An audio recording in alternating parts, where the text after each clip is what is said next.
آج جو مجھے موضوع دیا گیا ہے اس کے لیے میں نے سورہ اعراف کی آیت نمبر 157 کا آخری ٹکڑا جو ہے وہ آپ کو سنایا ہے۔ اس کا ایک پس منظر ہے وہ جان لیجیے۔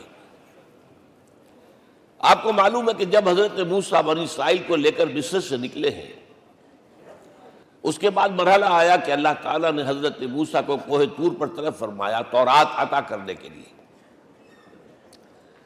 ان کی غیر حاضری میں ایک فتنہ کھڑا ہوا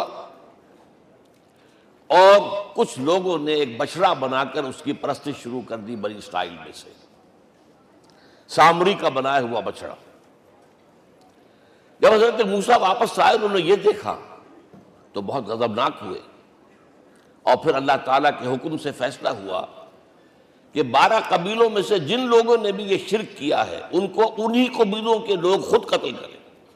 کئی ہزار اسرائیلی قتل ہوئے۔ یہ بہت بڑا یوں سمجھیے کہ پرج ہوا ہے اس قوم کے اندر۔ اس کے بعد پھر مزید اللہ تعالیٰ کی خدمت میں استغفار کے لیے حضرت موسیٰ علیہ السلام اپنے 70 بڑے بڑے سردار جو تھے 12 قبیلوں کے ان کو لے کر حاضر ہوئے۔ وہاں انہوں نے استغفار کیا اور ایک دعا کی، پروردگار وَاكْتُبْ لَنَا حَسَنَةً فِي الدُّنْيَا وَالْآخِرَةِ، ہمارے لیے نیکی کا اندراج کر دے، دنیا میں بھی آخرت میں بھی۔ جواب ملا اللہ تعالیٰ کی طرف سے، دیکھو عذاب تو میں جس کو چاہوں گا دوں گا، اور ویسے میری رحمت ہر شے کے ساتھ موجود ہے، ہر شے کا وجود میری رحمت سے ہے، لیکن ایک میری خاص رحمت ہے جو میں لکھ رکھوں گا ان لوگوں کے لیے جو میرے نبی امی آخری رسول ان پر ایمان لائیں گے صلی اللہ علیہ وسلم۔ وہ جب آئیں گے اور وہ نیکی کا حکم دیں گے، بدی سے روکیں گے، پاکیزہ چیزوں کو حلال قرار دیں گے، ناپاک چیزوں کو حرام قرار دیں گے، نوع انسانی کے اوپر جو بوجھ تھے جو اس وقت ہوں گے ان کو اتاریں گے۔ وہ جب آئیں گے تو جو لوگ فَالَّذِينَ آمَنُوا بِهِ نمبر 1، وَعَزَّرُوهُ نمبر 2، وَنَصَرُوهُ نمبر 3، وَاتَّبَعُوا النُّورَ الَّذِي أُنزِلَ مَعَهُ أُولَٰئِكَ هُمُ الْمُفْلِحُونَ۔ جو لوگ ان پر ایمان لائیں گے ان کی تعظیم اور توقیر کریں گے، ان کی مدد کریں گے، اور جو نور ان کے ساتھ نازل کیا جائے گا یعنی قرآن، اس کی پیروی کریں گے، وہ ہوں گے جو فلاح پانے والے ہوں گے، میری خصوصی رحمت سے حصہ ان کو ملے گا۔ اب یہاں پہلے تو دعا کر لیجئے، اللہم ربنا اجعلنا منہم، اے اللہ ہم سب کو ان میں شامل فرما دے جو تیرے نبی کے ساتھ تعلق کی ان 4 بنیادوں کی شرائط کو پورا کر سکے، تقاضوں کو پورا کر سکے۔ اب ذرا ان میں سے ایک ایک کو لیجئے۔ ایمان جانی پہچانی چیز ہے، ایمان جسے کہتے ہیں، اس کی تشریح میں جانے کی ضرورت نہیں، وقت بھی محدود ہے، لیکن ایک بات سمجھنے کی ہے بہت ضروری۔ ایمان کے 2 لیول ہیں۔ ایک قانونی ایمان ہے جس کی بنا پر ہم ایک دوسرے کو مسلمان سمجھتے ہیں، اس کا تعلق اقرار باللسان کے ساتھ ہے، زبان سے کہنا اشہد ان لا الہ الا اللہ وحدہ لا شریک لہ واشہد ان سیدنا و مولانا محمدا عبدہ ورسولہ۔ کوئی ہندو تھا، سکھ تھا، پارسی تھا، عیسائی تھا، یہ کلمہ کہے اور اسلام میں آ گیا۔ لیکن یہ زبانی کلامی ایمان جو ہے یہ انسان کی سیرت و کردار پر اثر انداز نہیں ہو سکتا۔ یہی وجہ ہے آج ہم دیکھ رہے ہیں مسلمان ہی جھوٹ بھی بول رہا ہے، مسلمان ہی بے ایمانی بھی کر رہا ہے، مسلمان ہی خیانت بھی کر رہا ہے، مسلمانوں کے لیڈر بلینز کی خیانت کر رہے ہیں۔ یہ کون ہے؟ سب مسلمان ہیں۔ وہ اس کی وجہ کیا ہے کہ ہم صرف قانونی مسلمان ہیں اور ہمارا ایمان قانونی ایمان ہے۔ اس کے لیے اسلام کا لفظ قرآن میں آیا ہے سورہ حجرات میں، قالت الاعراب آمنا قل لم تؤمنوا ولکن قولوا اسلمنا۔ اے نبی یہ بدو کہہ رہے ہیں ہم ایمان لے آئے، ان سے فرما دیجئے تم ہرگز ایمان نہیں لائے ہو، یوں کہو کہ ہم مسلمان ہو گئے ہیں۔ ولما يدخل الایمان فی قلوبکم، ابھی تک ایمان تمہارے دلوں میں داخل نہیں ہوا۔ بہرحال اللہ کا شکر ہے اس نے ہمیں مسلمانوں میں پیدا کر دیا، ورنہ ہم میں سے کتنے ہوتے اگر کہیں اور پیدا ہو گئے ہوتے تو نعمت اسلام سے بھی ہم بہرہ ور ہو سکتے، کیا کہہ سکتے۔ اصل ایمان ہے جب وہ دل میں داخل ہو جائے، یقین بن جائے۔ اسی لیے بچپن میں یاد کیا ہوگا ایمان مجمل، آمنت باللہ کما ہوا باسمائہ و صفاتہ وقبلت جمیع احکامہ اقرار باللسان و تصدیق بالقلب۔ جب تصدیق بالقلب ہوگی تو اب اس کے تقاضے جو ہیں عملی پیدا ہوں گے۔ ان تقاضوں میں سے ایک میں 2 حدیثوں کے حوالے سے آپ کے سامنے رکھ رہا ہوں۔ پہلی حدیث حضرت عبداللہ بن عمرو بن العاص رضی اللہ تعالی عنہما سے مروی ہے، لا یؤمن احدکم حتی یکون ہواہ طبعا لما جئت بہ۔ دیکھو تم میں سے کوئی شخص مومن نہیں ہو سکتا جب تک کہ اس کی خواہش نفس تابع نہ ہو جائے اس شریعت کے، اس قانون کے، اس ہدایت کے جو میں لے کر آیا ہوں۔ اگر عملاً تابع نہیں ہوئے تو حقیقتاً مومن نہیں ہو۔ دل میں جھانکو، Do I really believe that Muhammad is the Prophet of Allah? Do I really believe that Quran is the word of God? کبھی جھانکیے گا اندر، جواب ملے گا صحیح آپ کو۔ کیا کنوکشن ہے؟ کنوکشن ہو اور پھر حضور کی پیروی نہ ہو، حضور کے احکام کی پابندی نہ ہو، اللہ کے قوانین کی پابندی نہ ہو، کیسے ممکن ہے؟ حضور تو فرماتے ہیں صلی اللہ علیہ وسلم، ایک ایسی بد اخلاقی اور کج خلقی پر صرف اسے کوئی گناہ کبیرہ بھی نہیں کہیں گے۔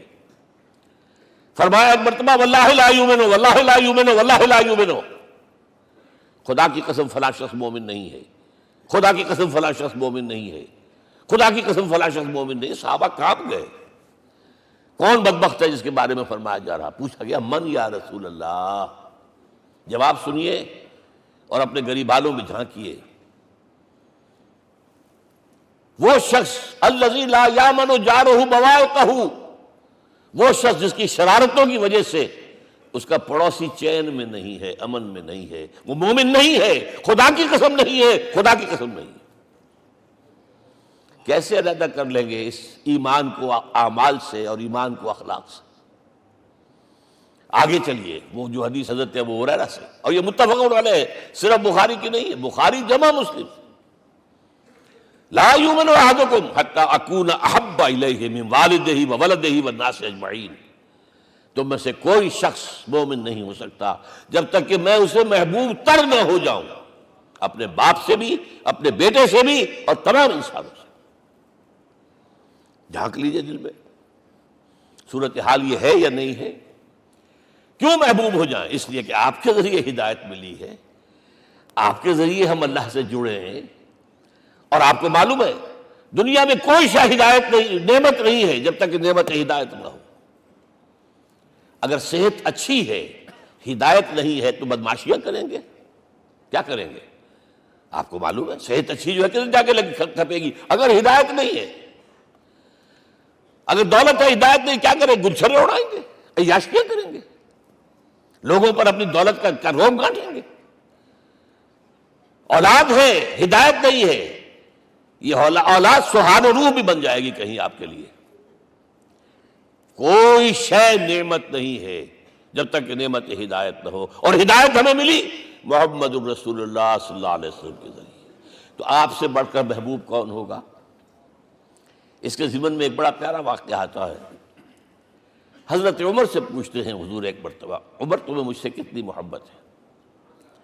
تو اندازہ کیجئے کہ اس قدر اپنائیت کسی سے ہوتی ہے تب یہ سوال ہوتا ہے، عمر تمہیں مجھ سے کتنی محبت ہے؟ عرض کیا حضور مجھے آپ دنیا کے ہر انسان سے زیادہ محبوب ہیں۔ فرمایا اور اپنی جان سے؟ ذرا سا توقف کیا، دل میں جھانکا، ہاں حضور اب میں یہ بھی کہتا ہوں کہ میری جان سے بھی زیادہ عزیز ہے مجھے۔ آپ نے فرمایا الان عمر اب پہنچے ہو جو مقام ہے، اب درکار ہے، جو مطلوب ہے۔ تو محبت اس درجے کی، اطاعت اس درجے کی اگر نہیں ہے تو ایمان نہیں ہے۔ ہاں قانونی ایمان ہے، اب مسلمان ہے، اللہ کا شکر ہے، بہت بڑا فضل ہے۔ اب اگلے بات پر آئیے، الضروح، ان کی توقیر، ان کی تعظیم کرے۔ یہ تعظیم کس درجے میں؟ اب وقت بہت کم ہے، میں صرف آپ کو سورہ حجرات سے مثال دے رہا ہوں. فرمایا گیا یا ایھا الذین آمنوا لا ترفعوا اصواتکم فوق صوت النبی ولا تجہروا لہ بالقول کجہر بعضکم لبعض ان تحبط اعمالکم وانتم لا تشعرون. اے ایمان والو، کبھی اپنی آواز کو حضور کی آواز سے بلند تر نہ کر دینا. کبھی جس طرح بلند آواز سے ایک دوسرے سے بات کرتے ہو ایسے نہ کر بیٹھنا، مبادا تمہارے سارے اعمال حق ہو جائیں اور تمہیں پتہ بھی نہ چلے. تم تو کہو گے میں نے کوئی گناہ کبیرہ تو نہیں کیا، میں نے کوئی ڈاکہ نہیں ڈالا، چوری نہیں کی، کوئی زنا نہیں کیا، کوئی شراب نہیں پی، لیکن یہ سوء ادب لا ترفعوا اصواتکم فوق صوت النبی ولا تجہروا لہ بالقول کجہر بعضکم لبعض ان تحبط اعمالکم وانتم لا تشعرون. یہاں ایک میں عملی بات بھی آپ کے سامنے رکھ دوں. صحابہ کے بارے میں تو بات سمجھ میں آ گئی کہ اپنی آوازیں پست رکھیں. ہم کیسے کریں؟ ہمارا ایک طرز عمل ہونا چاہیے. اگر کسی گفتگو میں کوئی شخص کہ حضور نے یہ فرمایا ہے، کبھی یہ نہ کہے میں نہیں مانتا. ہاں توقف کر لیں، بھائی میں تحقیق کروں گا کہ واقعی یہ حدیث صحیح ہے یا نہیں ہے. ٹھیک، ضروری نہیں کہ جو کہہ دے مان لیں آپ. محدثین نے کتنی محنتیں کر کر کے چھانٹی کی ہے، لہذا یہ. لیکن فوراً اگر آپ بتا نہیں میں نہیں مانتا، یہ عقل کے خلاف ہے، یہ فلاں ہے، یہ وہ ہے، یہ ہے کہ جو آپ سوء ادب کے مرتکب ہو رہے ہیں نبی اکرم صلی اللہ علیہ وسلم کی بارگاہ میں. ہاں توقف کریں، غور کریں، تحقیق کریں، معلوم ہو کہ یہ حدیث پختہ نہیں ہے، مستند نہیں ہے، پھر دوسری بات ہے. اور یہ جان لیجئے ہمارا جو معاشرہ ہے اس کا ایک قانونی جو ہے احاطہ ہے. یہ بھی سورہ حجرات کی پہلی آیت ہے، یا ایھا الذین آمنوا لا تقدموا بین یدی اللہ ورسولہ. اللہ اور اس کے رسول کے احکام کا دائرہ ہے، اس کے اندر اندر رہو، باہر نہیں نکل سکتے. لیکن اس دائرے کے اندر ایک مرکزی شخصیت جس کی دل آویزی، جس کا حسن سلوک، جس کا حسن کردار، جس کا حسن اخلاق مرکز بن جائے، تمام لوگوں کی جذباتی محبت کا مرکز بن جائے، اگر یہ نہیں ہوگا تو معاشرہ مضبوط نہیں ہوگا. محض قانون اور دستور پر معاشرہ مضبوط نہیں ہوتا. کسی شخصیت، اب آپ کو معلوم ہے آخر ہندوستان کے معاشرے میں گاندھی کا ایک مقام ہے کہ نہیں ہے؟ آخر یہ سارا معاملہ چل رہا ہے اسی کے گرد کے نہیں؟ ماؤ زے تنگ کے معاملہ ہے کہ نہیں ہے؟ یہ سارا معاملہ دنیا میں عام لوگ کہہ دیتے، ریشنلسٹ لوگ، کہ ان چیزوں کی کیا ضرورت ہے؟ بھائی قانون دیکھنا چاہیے، دستور دیکھنا چاہیے، حکم دیکھنا نہیں. بھائی جذباتی وابستگی، کہ ایک ہستی تو ایسی ہو کہ جس کے کچھ کہنے پر فوراً زبانیں بند ہو جائیں. اور اس کا نقشہ میں سعودی عرب میں دیکھتا ہوں، اگر وہاں کے دو بدو لڑ رہے ہوں صف اور ایک دوسرے کو کھانے کو دوڑ رہے ہوں، کوئی شخص کہتے صلی علی النبی، فوراً خاموش. معلوم ہوتا ہے آگ کے اوپر کسی نے پانی ڈال دیا، خاموش، صلی علی النبی، صرف یہ کہنے سے. یہ جذباتی وابستگی اگر محمد سے نہیں ہے صلی اللہ علیہ وسلم تو آپ کا معاشرہ کبھی مضبوط نہیں ہوگا. یہ مرکزی شخصیت، یہ مرکز ہے. اسی لیے ان کے احترام کا یہ درجہ ہے، کیونکہ اس سے کیا ہوگا؟ تمہارا شیرازہ بکھر جائے گا. اگر ان کے ساتھ جذباتی محبت نہیں ہوگی تمہارا شیرازہ بکھر جائے گا. یہ آیا معاملہ. اب میں آپ کو بتانا چاہتا ہوں تہذیب. ہمارے ہاں اصل میں بدقسمتی سے ہم سیرت کی تقریریں کرتے ہیں، حضور کی عظمت بیان کرنے کی کوشش کرتے ہیں. کچھ لوگ تو خیر حضور کی زلفیں ہیں، حضور کی آنکھیں ہیں، حضور کی کملی ہے، حضور کا سایہ نہیں تھا وغیرہ، یہ باتیں اپنی جگہ ہیں، ہر چیز ٹھیک ہے. لیکن یہ جان لیجئے حضور کی اصل عظمت ایک نبی اور رسول کی حیثیت سے ہے، اور وہ شے وہ ہے جہاں جبرائیل کے بھی پر جل رہے ہیں. اس کی حقیقت کون جانتا ہے؟ میں ایک مثال دے رہا ہوں آپ کو کہ حضور 100 میں مثال رکھا کرتے تھے. آج روزہ رکھا، شام کو افطار نہیں کیا، وہ رات کو چل رہا ہے روزہ، اگلے روز پھر وہ کنٹینیو کر رہا ہے شام تک. 2 دن کا 100 میں مثال، 3 دن کا بھی رکھتے تھے. صحابہ نے اجازت چاہی، حضور ہمیں بھی اجازت دے دیں. نہیں، آج کے حضور آپ تو رکھتے ہیں، ہمیں منع کرتے ہیں۔ اب سنیے، ایکم مثلی، تمہیں سے کون ہے مجھ جیسا؟ ابھی تو عند ربی، میں تو اپنے رب کے پاس رات گزارتا ہوں۔ ہوا یطعمنی ویسقین، وہ مجھے کھلاتا اور پلاتا ہے۔ کیا سمجھیں گے ہم؟ کیا ہماری سمجھ میں آئے گا؟ یہ معاملہ نبوت کے جو اسرار و رموز ہیں، ان کا جو مقام اور مرتبہ ہے، وہ کوئی نبی پہچان سکتا، غیر نبی تو پہچان ہی نہیں سکتا۔ ایک ڈاکٹر کا کیا مقام ہے اپنے فن میں، وہ کوئی ڈاکٹر نہیں سمجھ سکے گا نا، غیر ڈاکٹر کہاں سمجھے گا؟ اور حقیقت میں وہی سمجھے گا جو اس سے بھی اوپر کا ڈاکٹر ہے، نیچے والا تو نہیں سمجھ سکتا۔ جو کمتر ہے وہ تو صرف اوپر دیکھے گا، اللہ اللہ خیر صلی اللہ۔ جو اوپر ہے اور ظاہر ہے محمد سے اوپر کوئی نہیں صلی اللہ علیہ وسلم۔ یہی وجہ ہے، دیکھیے شیخ سعدی کو کیا کہنا پڑا، یا صاحب الجمال و یا سید البشر من وجهك المرير قد نور القمر لا يمكن الثناء كما كان حقه بعد از خدا بزرگ توئی قصہ مختصر۔ اے محمد صلی اللہ علیہ وسلم، آپ کی ثنا جیسے کہ حق ہے ہو ہی نہیں سکتی۔ غالب اس سے بھی آگے گیا ہے، میں بات ابھی آپ کو سناتا ہوں شعر اس کا۔ آپ کی ثنا کا حق ادا ہو ہی نہیں سکتا، بس ہم یہ جانتے ہیں اللہ کے بعد آپ کا مقام۔ غالب جو آگے گیا ہے کہتا ہے، غالب ثنا خواجہ بیزداں گزاشتیم کہاں ذات پاک مرتبہ دان محمد است۔ اے غالب، ہم نے تو حضور کی ثنا تو اللہ کے حوالے کر دی ہے، اس لیے کہ وہی ذات پاک جانتا ہے مرتبہ محمد کا کیا ہے صلی اللہ علیہ وسلم۔ ہم بیان کرنے کی کوشش کریں گے تو توہین کر بیٹھیں گے۔ ایک لطیفہ ہے، ایک بیچارہ کوئی دیہاتی کہیں پھنسا ہوا تھا کسی جگہ، تھکا ہوا چل رہا تھا، ڈپٹی کمشنر صاحب جا رہے تھے، کار میں بٹھا لیا۔ اب اس نے کہا، پتر تینوں اللہ پٹواری کرے۔ اب اس غریب کے جو ہے اس کے ذہن میں تو پٹواری سے اوپر تو کچھ ہے ہی نہیں، اس کے قلم سے جو ہے ادھر کا انتقال ادھر ہو گیا، ادھر کی ادھر چلی گئی۔ تو اس ڈی سی کو وہ تعریف کر رہا ہے اپنے سمجھ کے مطابق، پٹواری کرے تو ہم کہیں پٹواری والا معاملہ نہ کریں۔ ہاں ایک پہلو ایسا ہے جس کے حوالے سے حضور کی عظمت ہماری سمجھ میں آئے گی۔ حضور ایک انسان کی حیثیت سے کیا تھے، ایک باپ کی حیثیت سے آپ کا کیا طرز عمل تھا۔ ذرا یاد کیجئے، جگر گوش ہے رسول حضرت فاطمہ بطول رضی اللہ تعالیٰ عنہ، وہ حاضر ہوتی ہے، ابا جان دیکھیے چکی پیس پیس کر یہ گھٹے پڑ گئے میرے ہاتھ میں،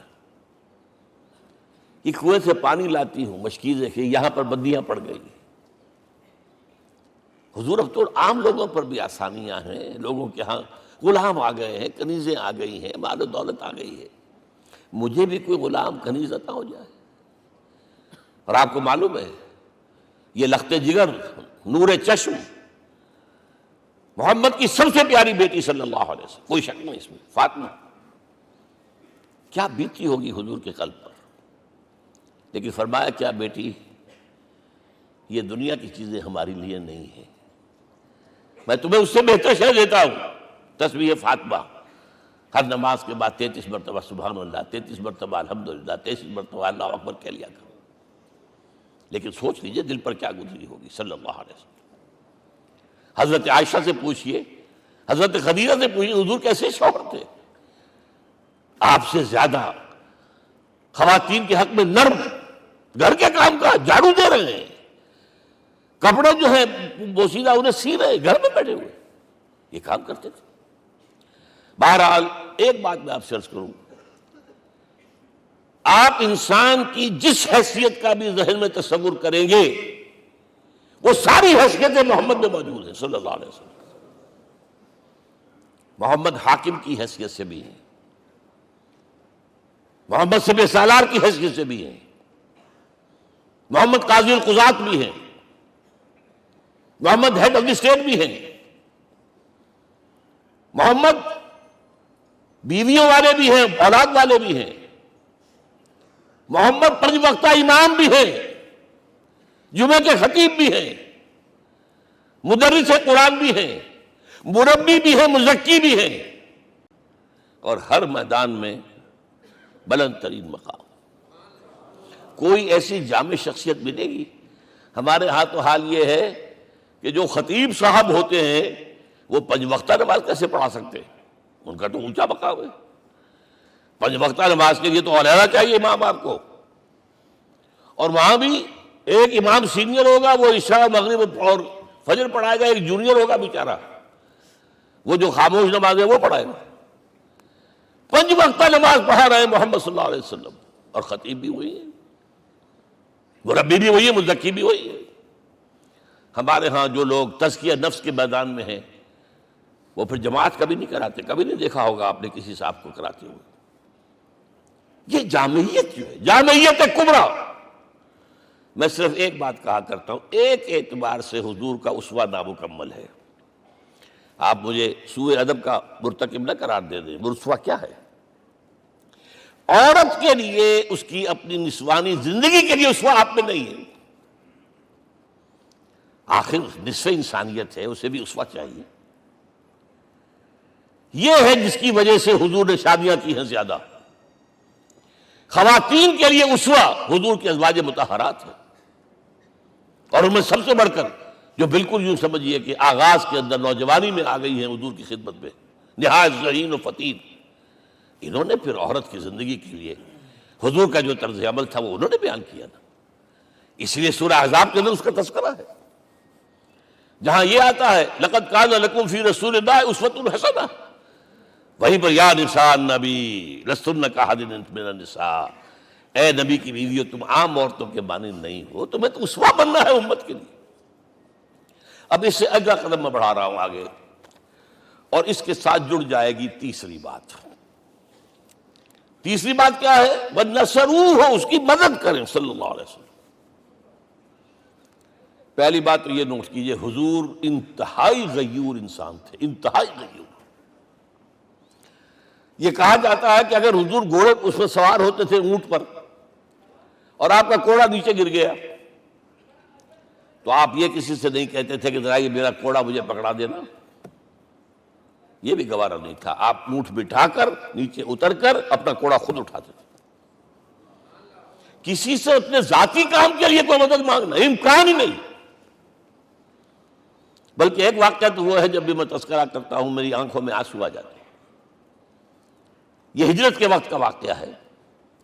آپ کو معلوم ہے حضور نے تمام مسلمانوں کو مکے سے جانے کی اجازت دے دی، چلے جاؤ مدینے، چلے جاؤ مدینے، آپ خود تھے موجود، اس لیے کہ رسول اپنے مقام کو نہیں چھوڑ سکتا وداؤٹ ایکسپریس پرمیشن فرام اللہ سبحانہ وتعالی۔ اب حضرت ابوبکر پوچھ رہے ہیں حضور اجازت آ گئی؟ نہیں آئی، آ گئی نہیں آئی، دن گزر رہے ہیں۔ حضرت عائشہ کی روایت ہے کہ ایک روز ہم نے دیکھا دوپہر کے وقت آ رہے ہیں حضور، کپڑے سے اپنا سر جو ہے ڈھانپا ہوا ہے۔ عرب میں دوپہر کے وقت وزٹ کرنا جو ہے یہ ان کے خلاف دستور ہے، ان کی تہذیب کے خلاف ہے، یہ قیلولے کا وقت ہوتا۔ تو حیران ہوئے، آتے ہی فرمایا ابوبکر ہجرت کی اجازت ہو گئی۔ اب انتہائی خوشی سے اور بڑی امید میں کہ بڑی شاباش ملے گی، حضرت ابوبکر فرماتے عرض کرتے ہیں حضور میں نے 2 اونٹیاں تیار کر رکھی ہیں، خوب کھلا پلا کے انہیں فرما کیا ہوا ہے، یہ ہجرت میں ہمارے کام آئے گی۔ حضور تھوڑا سا توقع فرماتے ہیں، پھر کہتے ہیں اچھا ٹھیک ہے، ایک میں استعمال کروں گا لیکن میں اس کی قیمت ادا کروں گا۔ حضرت ابوبکر رو پڑے، حضور مجھ سے یہ مغایرت، سائے کے تناب کے ساتھ رہنے والا، اس سے یہ مغایرت، ذرا سے اشارے پر اپنی کم سن بیٹی پیش کر دی نکاح کے اندر، اس سے یہ مغایرت، رو پڑے۔ لیکن حضور کی اپنی غیرت تھی، میں قیمت دوں گا۔ اب بتائیے مدد کا کے لیے درکار تھی؟ مدد تھی ان کے مشن کے لیے۔ مشن 2 حصوں میں تھا، اس کو جانیے، آج کچھ علمی باتیں آ رہی ہیں۔ حضور کے مشن کے 2 حصے، ایک ابتدائی جو تمام انبیاء اور رسول کا تھا، ایک تکمیلی جو صرف محمد کا ہے۔ صلی اللہ علیہ وسلم۔ ابتدائی کیا ہے؟ اللہ کی طرف دعوت، تبلیغ۔ جو دعوت قبول کر لیں ان کے لیے بشارت، بشیر کہ تمہارے لیے آخرت میں جنت ہے، نعمتیں ہیں۔ رد کر دیں ان کے لیے نذیر، خبردار کرنے والے، جہنم کے لیے تیاری کر لو۔ داعی اللہ، اللہ کی طرف بلانے والے، سراجا منیرا، روشنی کے چراغ۔ یہ حیثیتیں مشترک ہیں تمام انبیاء کرام۔ تمام انبیاء بشیر بھی تھے، نذیر بھی تھے، داعی بھی تھے، سراج منیر بھی تھے، اگرچہ ان تمام حیثیتوں میں بھی حضور کا سب سے اونچا مقام علیحدہ نمایاں ہے، لیکن حیثیتیں بنیادی طور پر مشترک۔ ایک حیثیت تکمیلی، اور وہ کیا ہے؟ اے نبی، جو دین آپ کو دیا گیا ہے صرف تبلیغ نہیں، صرف تعلیم نہیں، اس کو قائم کر کے دکھاؤ نظام زندگی کی حیثیت سے۔ 3 مرتبہ قرآن میں یہ الفاظ حضور کے لیے آئے ہیں، هو الذی ارسل رسولہ بالہدی ودین الحق لیظہرہ علی الدین کلہ۔ 3 دفعہ سورہ توبہ میں یہ الفاظ آئے، سورہ صف میں یہ الفاظ آئے، سورہ فتح میں یہ الفاظ آئے۔ وہی اللہ جس نے بھیجا ہے اپنے رسول کو صلی اللہ علیہ وسلم، الہدا، قرآن حکیم، ہدایت کاملہ، اور نمبر 2 دین حق۔ یہ 2 چیزیں دے کر بھیجا، کس لیے؟ تاکہ اس دین کو غالب کرے پورے نظام زندگی پر۔ یہ معاملہ ذرا سوچئے، اور یہ حضور کے لیے 3 دفعہ، اور کسی اور نبی کے لیے 1 دفعہ بھی نہیں۔ قرآن مجید کے اس نقطے کو ذہن نشین کر لیجیے۔ اصل میں یہ کیا ہے؟ اسے ہم یوں کہیں گے، ایک ہے نبوت و رسالت، ایک ہے تکمیل نبوت و رسالت۔ ہمارے ہاں ختم نبوت کے اوپر تو زور دیا گیا ہے، اور صحیح دیا گیا ہے، ایمان کا ہمارا جز ہے۔ حضور کے بعد کسی نے بھی دعویٰ کیا نبوت کا، وہ جھوٹا، کذاب، دجال۔ جس نے مانا وہ بہرحال دائرہ اسلام سے خارج ہے، اور جو بھی کچھ ہوا کرے وہ۔ یہ چونکہ قانونی بات تھی، اس لیے اس کا حق ادا کیا علماء کرام نے۔ واقعہ ہے کہ اس میں کوئی کمی نہیں رکھی، لیکن حضور کی فضیلت اس میں نہیں ہے۔ فرض کیجئے کہ نبوت چلی آ رہی تھی ہموار طور پر، ایک جگہ آ کے ختم ہو گئی، تو فضیلت کون سی ہوئی؟ نہیں، نبوت و رسالت تدریجاً ترقی کرتے ہوئے اپنے نقطۂ عروج کو پہنچ کر ختم ہوئی۔ یہ ہے فضیلت۔ اب آپ سوچئے، الہدا دیا گیا حضور کو، تو کیا تورات میں ہدایت نہیں تھی؟ سورہ اعراف کی آیت ہے، سورہ مائدہ کی، انا انزلنا التوراۃ فیہا ھدی ونور۔ ہم نے نازل کی تھی تورات، اس میں ہدایت بھی تھی، نور بھی تھا۔ ہم مانتے ہیں اللہ کی کتاب تھی۔ وہی فرمایا ہے انجیل فیہا ھدی ونور، اس میں ہدایت بھی تھی، نور بھی تھا۔ پھر یہ الہدا قرآن آیا۔ یہ کیا ہے؟ ہدایت نے درجہ بدرجہ ترقی کرتے ہوئے قرآن میں آ کر کامل ہو گئی، ہدایت کامل۔ وجہ کیا ہے؟ انسان کا شعور بھی تو درجہ بدرجہ بڑھا ہے۔ ایک وقت تھا ہمارا بچپن تھا، فکر کے اعتبار سے، سوچ کے اعتبار سے، علم کے اعتبار سے، ہمارے آباء و اجداد کبھی جو رہتے تھے غاروں کے اندر یا کبھی آئے ہیں تو کیا تھا ان کے پاس؟ اب اس وقت جو ہے کسی کو آپ پرائمری کے بچے کو پی ایچ ڈی ڈاکٹر رکھ دیجئے ٹیوٹر، تو کیا پڑھائے گا تو وہی جو پرائمری کا بچہ سمجھ سکے۔ لہذا وہ جو کہا گیا تھا آدم کو اس زمین کی خلافت دیتے، فَإِمَّا يَأْتِيَنَّكُم مِّنِّي هُدًى فَمَن تَبِعَ هُدَايَ فَلَا خَوْفٌ عَلَيْهِمْ وَلَا هُمْ يَحْزَنُونَ۔ یہ ہدایت رفتہ رفتہ آئے گی، آئے گی، آئے گی، آئے گی۔ اور یہ بات جان لیجئے، پروفیسر ڈاکٹر محمد شریف نے جو کتاب لکھی ہے فلسفے کی تاریخ پر، اس میں بتایا ہے کہ 1200 برس انسانی تاریخ کے بہت ہی پروڈکٹیو ہے فلسفیانہ فکر کے لیے۔ From 600 BC to 600 AD 1200 years, سارے فلسفے اسی میں پیدا ہوئے۔ سقراط، مختار، افلاطون اور یہ سب نکل گیا، کنفیوشس بھی آ گیا، تاؤ بھی آ گیا، اور بدھ بھی آ گیا، جین بھی آ گیا، سب آ گئے، سب آ گئے۔ گویا کہ انسان جب کچھ سوچ سکتا تھا، جتنا سوچ سکتا تھا سوچ چکا، اور یہ بھی سنا دوں، حضرت عیسیٰ نے کہا تھا اپنے حواریوں سے، ڈپارٹنگ جو میسج تھا، مجھے ابھی تم سے اور بھی بہت باتیں کرنی تھیں لیکن تم ان کا تحمل نہیں کر سکو گے، جب وہ فارقلیت آئے گا صلی اللہ علیہ وسلم تو تمہیں سب کچھ بتائے گا۔ لہذا جب انسان بلوغت کو پہنچا ہے فلسفیانہ فکر کے اعتبار سے، تب، اور یہ بھی نوٹ کر لیجئے، بہت اہم بات کہہ رہا ہوں، چند مہینے غار حرا کی تنہائیوں میں اللہ تعالیٰ نے حضور کو وہ سارا ذہنی سفر طے کرایا ہے۔ کیا کرتے تھے حضور جا کر غار حرا میں؟ کبھی سوچا آپ نے؟ اگر آپ یہودیوں میں پیدا ہوئے ہوتے تو یہودی طرز پر آپ عبادت کرتے، اگر کہیں عیسائیوں میں پیدا ہوتے تو عیسائیوں کی طرف پر آپ تو نہیں تھے، آپ تو پیدا وہ مشرکین میں شرک کرنے کا امکان ہی نہیں آپ کے لیے، تو کیا کرتے تھے؟ حدیث کے الفاظ یہ تحنث فی، وہاں جا کر عبادت کرتے تھے۔ اب شارحین حدیث نے بہت عمدہ لکھا ہے، کانا صفت تعبدہ فی غار حرا التفکر والاعتبار، غار حرا میں آپ کی عبادت فکر، غور و فکر، تفکر و اعتبار، جس کی میں تعبیر یہ کر رہا ہوں، جس کو کہا کبھی اکبر الہ آبادی نے، خدا کے کام دیکھو بعد کیا ہے اور کیا پہلے، نظر آتا ہے مجھ کو بدر سے غار حرا پہلے۔ تم غار حرا کو نہیں جانتے؟